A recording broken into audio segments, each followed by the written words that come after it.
Assalamualaikum warahmatullahi wabarakatuh. Selamat siang. Eh, Perkenalkan kita dari kelompok 4 Pancasila. Di sini saya Muhammad Yusuf Al-Aziz dengan NIM 221321. Lalu ada teman saya Rahmat. Perkenalkan, nama saya Rahmat Hadian dengan nomor NPM 22.316. Lalu selanjutnya ada Muhammad Haikal. Perkenalkan nama saya Muhammad Eka Kodaukas dengan NPM 22320. Lalu selanjutnya ada Rizal. Perkenalkan nama saya Rizal Fajar Febrian dengan NPM 22312. Lalu selanjutnya ada Yusra. Perkenalkan, nama saya Sulfa Warashida dengan NPM 22.302. Dan saya juga mengundang satu teman saya untuk berdiskusi bersama, yaitu ada Muhammad Abi. Silakan Mas Abi.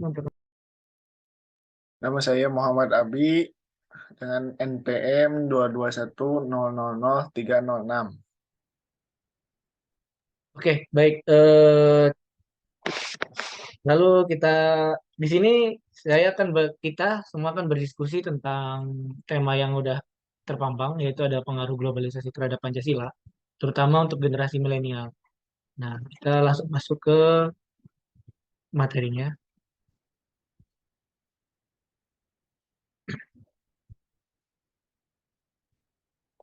Ya, di sini terdapat dua kata kunci, yaitu Pancasila dan globalisasi.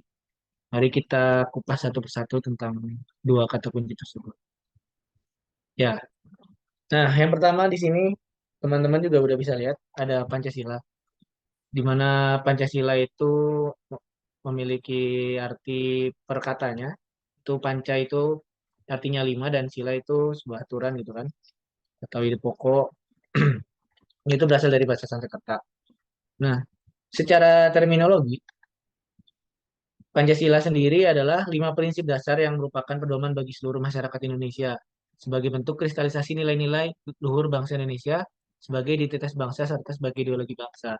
Seperti yang diucapkan oleh Insinyur Soekarno, Pancasila adalah dasar, filsafat, dan jiwa bangsa Indonesia. Nah, Pancasila di dalamnya itu ada lima sila yang teman-teman ketahui kan, kayak ketuhanan yang Maha Esa, kemanusiaan yang adil dan beradab, persatuan Indonesia, dan seterusnya. Nah, itu semuanya itu hasil pemikiran dari para tokoh negara kita, tokoh-tokoh pahlawan kita yang berpikir, yang memberikan ide atau menjadikan sebuah dasar bagi kita semua rakyat Indonesia untuk mengikuti hidup seperti itu gitu, atau untuk menjaga kehidupan kita tuh seperti yang sudah-sudah gitu, seperti para leluhur yang udah ajarkan gitu. Makanya kenapa di terminologi dijelaskan sebagai kristalisasi nilai-nilai luhur bangsa Indonesia. Nah, itu kita berarti harus bisa menjaga atau menggunakan nilai-nilai luhur yang sudah ditanamkan gitu dari apa leluhur kita sampai kita nanti gitu. Dan itu diajarkan secara turun temurun. Dan di atas ada gambar burung Garuda beserta dengan lima simbol yang mencerminkan lima Pancasila itu sendiri, dan ada beberapa di sini ada penjelasan dari perhelai dan atau jumlah helai atau jumlah ekor. Nah, itu menjelaskan tentang kapan dibuatnya, tahun tahun merdekanya kita dan lain-lain. Oke, next kita selanjutnya kita bahas tentang karakter khas Pancasila. Jadi kenapa ada karakter khas Pancasila? Karena setiap negara itu kan pasti punya sebuah ciri khas atau sebuah ciri tersendiri bagi negara kita atau negara lainnya kan pasti punya hal yang membedakan. Nah, Pancasila itu punya ciri khas sendiri dan itu sebuah hasil dari yaitu pemikiran tadi kristalisasi dari leluhur, leluhur kita. Yang di sini yang disebutkan ada gotong royong, bermusyawarah, berbudaya dan lain halnya. Dan itu banyak ya, kayak sikap dan lain-lainnya. Nah, di sini gotong royong, musyawarah dan berbudaya itu suatu hal yang memang harus kita tanamkan, kita jaga. Pokoknya gimana caranya walaupun kita zaman milenial gitu, anak-anak muda sekarang, tetap itu hal itu dipergunakan gitu. Apalagi ini tuh ciri khas kita gitu. Jangan sampai ciri khas kita tuh pudar gitu. Nah, ada satu kutipan di bawah, di mana orang Pancasilais yaitu orang yang yakin dan teguh terhadap keyakinannya. Nah, ketika kita yakin dan kita teguh, hal yang tadi disebutkan nama saya, kayak karakter khas itu bakal tetap terjaga gitu. Jadi jangan sampai ketika kita bilang, saya seorang Pancasilais nih, tapi kita hanya mengucapkan, bukan meyakini dengan hati kita gitu. Jadi cuma sekedar berbicara gitu sih. Itu menurut saya. Oke, kita lanjut ke halaman berikutnya. Nah, kita masuk kata kunci yang kedua. Di sini terdapat kata globalisasi. Ya, teman-teman pasti sudah paham lah globalisasi itu kayak gimana, punya referensi sendiri, punya pemikiran sendiri. Dan menurut saya globalisasi itu proses masuknya ke ruang lingkup dunia. Nah, ada faktor yang menyebabkan kita terjadinya globalisasi, yaitu ada pertukaran produk, pertukaran pemikiran, dan kemajuan teknologi. Ya, itu semua tergabung dalam globalisasi itu saling berkaitan gitu. Jadi tidak ada yang terpisahkan. Contohnya ngambil gampangnya kayak sekarang handphone atau lain-lainnya kan semakin lama semakin berkembang.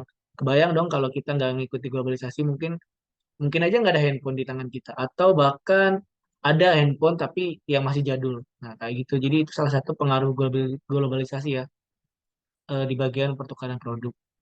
Kalau untuk pemikiran itu kan bisa jadi ilmu dari luar bertukar paham juga ya dengan ilmu yang ada di kita. Entah itu bertukar dengan cara berpikir budaya kita atau budaya luar. Itu kan termasuk tuh dalam pertukaran pemikiran. Jadi selanjutnya, nah di sini karena kita bahas hubungan antara globalisasi dengan Pancasila dan dampaknya. Di sini saya menjabarkan ada dampak negatif nih dari globalisasi yang bertentangan dengan Pancasila. Gitu. Jadi ya sebenarnya globalisasi juga punya dong hal positif. Cuma di sini saya lebih membawa ke apa sih kita mengingatkan ke diri kita tentang dampak negatifnya. Nah, di sini ada westernisasi, radikalisme, individualisme, dan hedonisme. Nah, mungkin atau bahkan bukan mungkin ya, di sekitar kita loh, itu sering terjadi. Kayak radikalisme, kekerasan, atau individualisme. Jangankan sekitar, mungkin diri kita sendiri aja sudah mulai merasa individualisme, hidup tanpa memerlukan orang lain, hidup merasa diri sendiri kita bisa, dan ya tidak perlulah kita berkomunikasi atau ya secukupnya aja mungkin berkomunikasi dengan orang lain. Nah itu hal-hal ini itu merupakan salah satu dampak adanya globalisasi gitu yang bertentangan dengan Pancasila, di mana di Pancasila itu tidak diajarkan adanya individualisme kayak tadi contohnya kan ciri khas kita apa gotong royong, di mana kita saling membantu satu sama lain, saling berkomunikasi. Kan kebayang tuh kalau kita individualisme gimana kita mau gotong royong, kita aja nggak kenal dengan tetangga kita gitu kan, contoh gampangnya gitu. Dan yang paling mencolok ya anggap aja kehidupan di perumahan misalnya di kota-kota besar ya dengan kesibukannya masing-masing bahkan ke tetangga pun kita nggak kenal gitu. Dan sisanya teman-teman juga pasti paham lah kayak westernisasi kebuatan seseorang yang mulai kehilangan nasionalismenya, bisa jadi kayak lebih membanggakan budaya orang luar atau apa ya seperti terlihat teman-teman kita sekarang. Nah itu kan salah satu westernisasi gitu kan, hedonisme, hidup yang kita tuh diajarkan hidup sederhana tapi ternyata ketika datang budaya-budaya luar yang wah apa ya menarik minat kita, kita jadi tidak bisa menjaga apa yang harus kita jaga gitu, malah kita berfoya-foya ngukurnya selalu dengan kehidupan yang di depan kita kayak gitu. Oke, next. Nah, untuk PPT-nya sih cukup sekian. Itu menurut saya, tadi ya PPT yang tadi saya sampaikan itu udah bisa mencakup ke semuanya gitu. Nah, kita sekarang masuk ke ruang diskusi nih, teman-teman. Gimana sih? Aku, saya ingin sekedar menanyakan aja, kalau buat teman-teman sendiri, benar nggak sih yang tadi PPT aku sampaikan itu sesuai gitu dengan kehidupan sekarang? Atau mungkin teman-teman ada menambahkan hal lain, atau memberikan sebuah fakta lain kayak, oh enggak loh, itu ada yang lebih baiknya gitu. Ya, saya persilahkan bagi teman-teman bagi yang mau mengutarakan pendapatnya.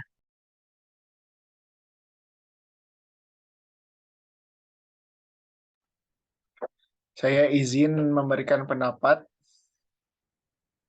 Boleh, boleh. Gimana tuh, Abi?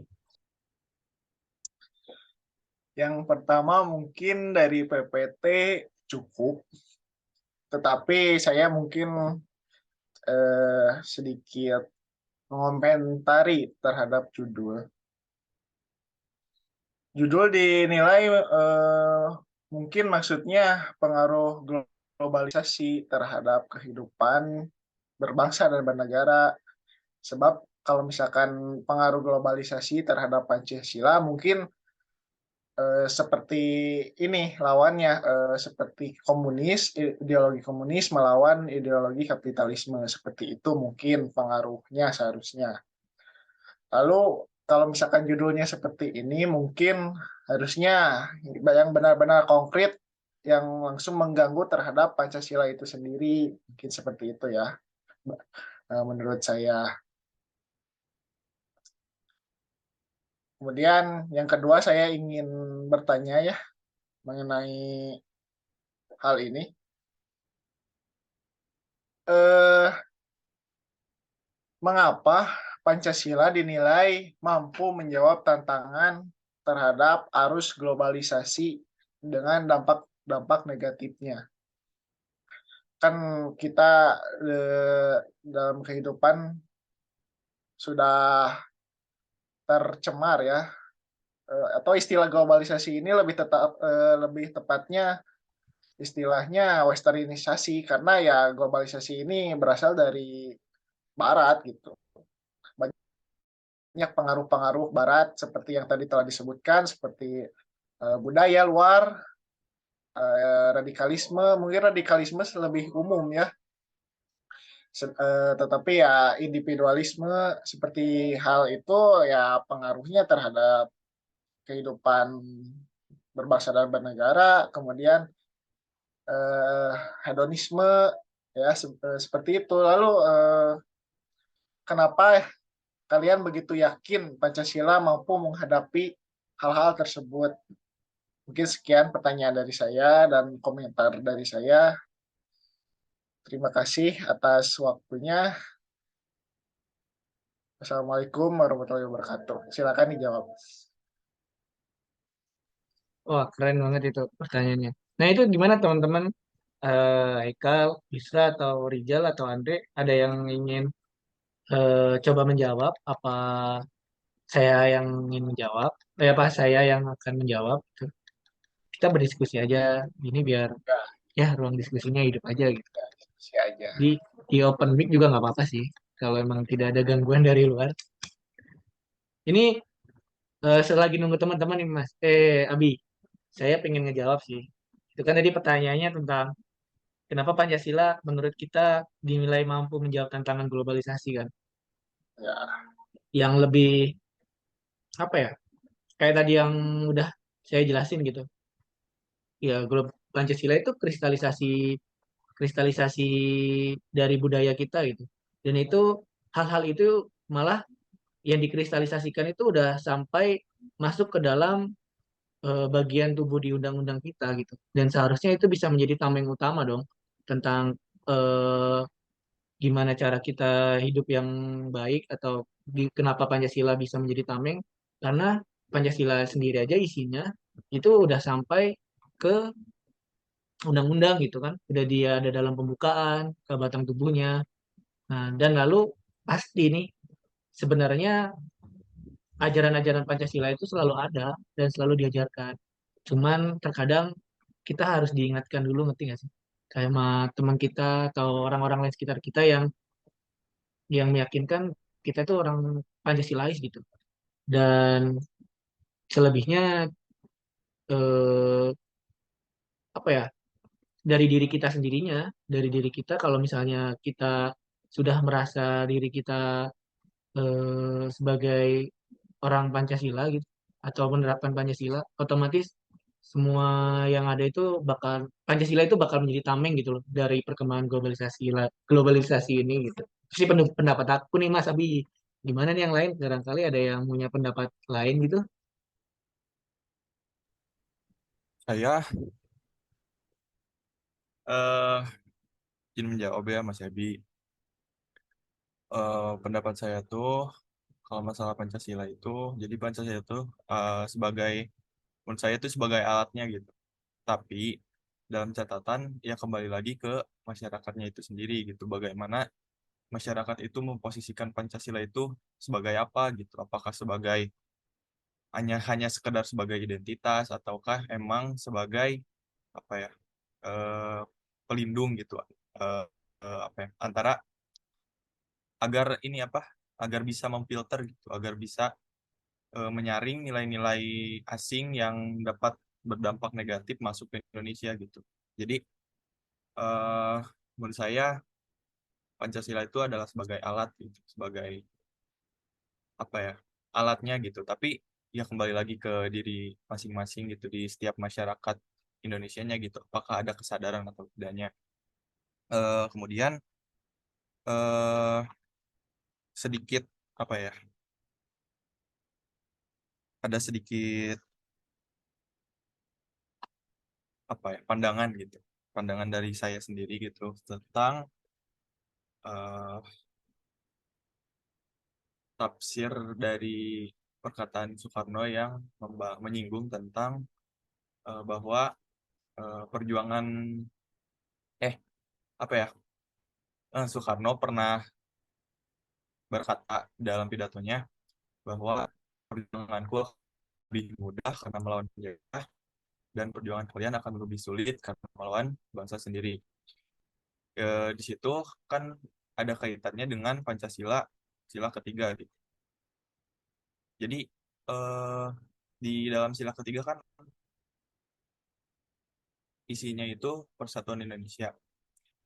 Terus yang tadi dikatakan oleh Soekarno itu juga kita juga harusnya udah bisa nafsirin gitu kalau hal-hal yang asalnya dari luar itu sebenarnya apa ya gampang lah gitu ngehandle-nya.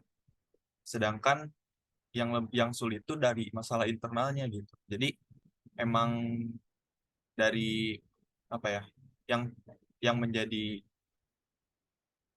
pokok permasalahannya itu ya emang internalnya gitu, dari dalamnya gitu. Jadi kalau misalkan dari dalamnya emang udah kayak kacau gitu, ya kita gampang gitu terpengaruhi oleh pengaruh-pengaruh dari luar gitu. Jadi kita nggak bisa gitu apa ya, nyalahin terhadap globalisasi sebenarnya ya globalisasi itu salah gini gini. Iya kita nggak bisa gitu, soalnya ya emang nggak semua pengaruh globalisasi itu negatif gitu. Yang perlu kita tekankan itu bagaimana kita mengelolanya gitu. Jadi emang asal dari diri kitanya gitu. Mungkin cukup sekian dari saya. Nah, gimana tuh Mas Abi? Apakah sudah mencukupi sebuah jawabannya? Apa masih ada yang mengganjal gitu? Atau dari teman-teman yang lain nih, mau ada yang diungkapkan juga gitu? Gimana Mas Abi? Sudah cukup? Ya, untuk pertanyaan sudah cukup. Kalau untuk mengganjal sih lebih ke arah bagaimana, maksudnya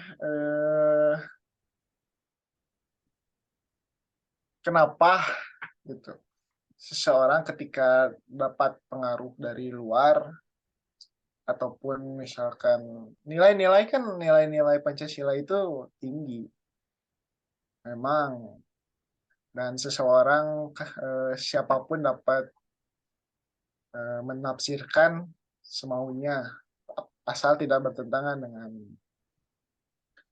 dengan nilai-nilai Pancasila itu sendiri. Tetapi ini kan hanya di pikiran, bagaimana maksudnya teh pikiran mempengaruhi tingkah laku dan pola perilaku seperti itu, begitu. Jadi itu mau dijadikan sebuah argumentasi apa pertanyaan lagi nih?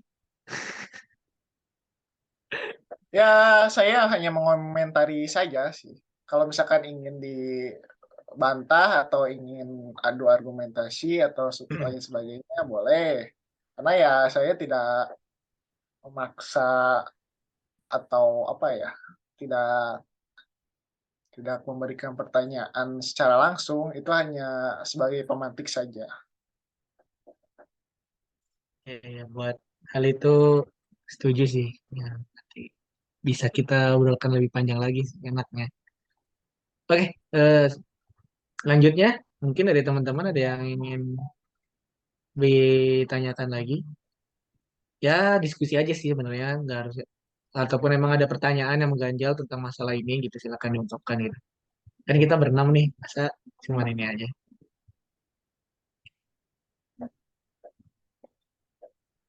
Gimana Ijal atau Yusra atau Haikal, barangkali ada yang ingin disampaikan? Ini mungkin buat satu pertanyaan terakhir. Menurut pendapat kalian masing-masing aja, saya ingin bertanya, bagaimana sih cara mempertahankan Pancasila ini di era globalisasi seperti ini? Nah, itu tadi teman kita Rahmat ada yang bertanya gimana sih cara kita mempertahankan Pancasila ya, Pancasila di era globalisasi ini, maksudnya mempertahankan ide atau sifat-sifat atau hal yang ditanamkan gitu Pancasila ke di dalam diri kita gitu pada era globalisasi ini. Boleh ya buat teman-teman yang mau dijawab. Oke, untuk eh, Mas Rahmat izin menjawab ya. Tadi kan pertanyaannya itu, sorry, boleh diulang? Bagaimana cara mempertahankan Pancasila di era globalisasi? Gitu, Mas Rizal. Nah, eh, cara mempertahankannya itu kan mau nggak mau globalisasi itu sudah menjadi tantangan kan karena perkembangan zaman dan lain sebagainya. Lalu eh, keterbukaan pikiran juga sangat diperlukan untuk membedakan mana yang baik dan mana yang buruk. Itu bisa dibilang balik lagi ke pribadi kita masing-masing karena sebagai bangsa Indonesia kita kan harus menjadikan Pancasila itu sebagai pijakan dalam bersikap. Lalu ya kalau menurut pendapat saya itu bagaimana kita memposisikan Pancasila itu sebagai pijakan kah atau sebagai dasar perilaku atau hanya sebagai kita mah bangsa Indonesia jadi ya harus Pancasila nih padahal hanya sebagai pikiran tapi tidak dilakukan. Mungkin ya kurang lebih seperti itu. Kalau ada kurang atau apa bisa ditambahkan oleh rekan-rekan yang lain. Terima kasih. Nah, izin nambah ini. Itu kan gimana, berarti balik lagi ke diri kita ya, emang benar sih balik diri ke kita. Caranya itu menanggapi globalisasinya itu kalau ngomongin Pancasila berarti kita harus mengenalin di jati diri Pancasila itu sendiri dulu nggak sih? Maksudnya jati diri Pancasila itu yang diajarin apa aja gitu. Atau kayak ngambilnya contohnya gampang, jati diri Indonesia teh bangsa Indonesia teh salah satunya misalnya gotong royong dan musyawarah gitu. Nah, itu berarti kita harus membiasakan gitu, membiasakan menerapkan itu kembali kan. Apalagi kayak sekarang hal itu udah jarang loh, gotong royong, musyawarah.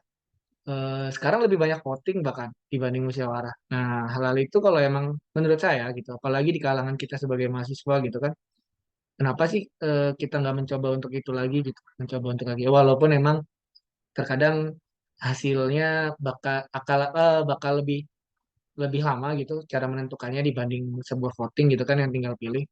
Cuman yang diterapkan dari dulu kan hal itu gitu.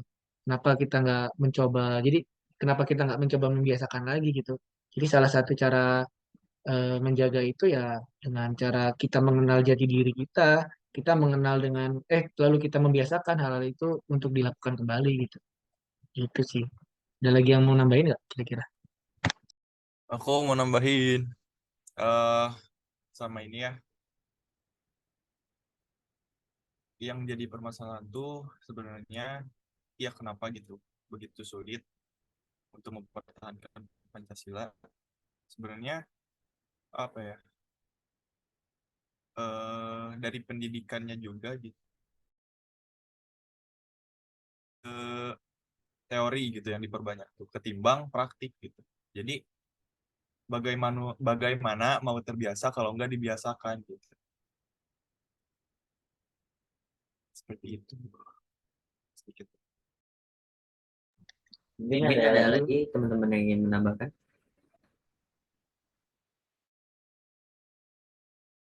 Yusra gimana Yusra? Apakah memiliki iya Isawa, Ya apakah kalau kata aku memiliki sih, gimana tuh? ini kan udah ada tiga ciri khas ya yang Mas Yusuf bahas dari PPT-nya. Dari apa ya? Kayak cobalah sedikit-sedikit mulai gotong royong, musyawarah, yang kayak gitu. Karena kan emang susah ya zaman sekarang harus memulai itu lagi gitu. Jadi ya benar kata Mas Yusuf yang ada di PPT tadi gitu. Emang harus mempertahankan ketiga itu dulu untuk coba yang lebih lain lah mempertahankan Pancasilanya gitu.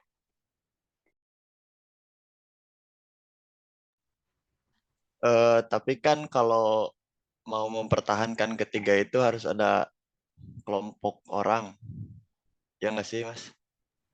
Ya, tapi Benar. intinya dari dasarnya dulu kan Nah, harus Hmm. dimulai. cara memberikan dan menerapkan dasar itu kan tetap harus ada kelompok orang Ya, dan betul. siapa yang Ya. mau memberikan contoh atau menerapkan terlebih dahulu dan di mana. Iya sih. Nah, iya benar-benar. Tapi buat Benar-benar perihal itu tuh, ya. perihal itu benar kata Rijal. Eh, Kalau ngomongin siapa kelompoknya, di mana kita mulainya, sebenarnya cara paling mudahnya itu dengan hal yang kayak gini yang kita lakukan. Ini kita berdiskusi itu seperti membuat kelompok gitu. Nah, hal itu tuh bisa dilakukan dengan kita, ya kan kita bikin diskusi ini nggak mungkin kita langsung mengundang semua orang ya kan yang kita kenal. Tapi dari bagian terkecil kelompok bermain kita bahkan bisa dianggap kayak kata dosen-dosen kita selalu ngingetin, ayolah kalian punya kelompok belajar gitu. Nah, kadang kita punya kelompok main sendiri kan, ya dengan nilai yang positif itu sebenarnya salah satu ruang diskusi.